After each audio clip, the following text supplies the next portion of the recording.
December 30 আজকে। আজকে আমাদের ফর্মার মাননীয় প্রধানমন্ত্রীর ইন্তেকাল হয়েছে, খালেদা জিয়ার। আর আজকে আপনাকে বিএনপি থেকে বহিষ্কার করা হয়েছে। এটা নিয়ে একটু বলবেন আমাকে? এটা নিয়ে বলতে গেলে আমার রাজনীতিতে আসাটা নিয়ে একটু বলতে হয়।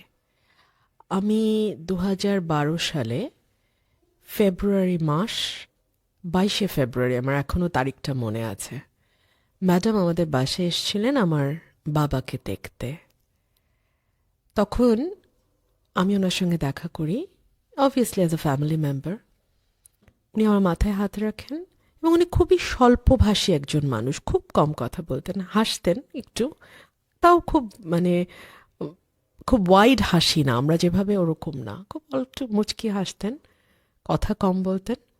উনি একটা লাইন বলেছিলেন আমার মাকে, আপনার মেয়েটা খুব ইন্টেলিজেন্ট। তো তারপরে উনি চলে যান। ওই বছরই অক্টোবরে আব্বা মারা যান, 20শে অক্টোবর।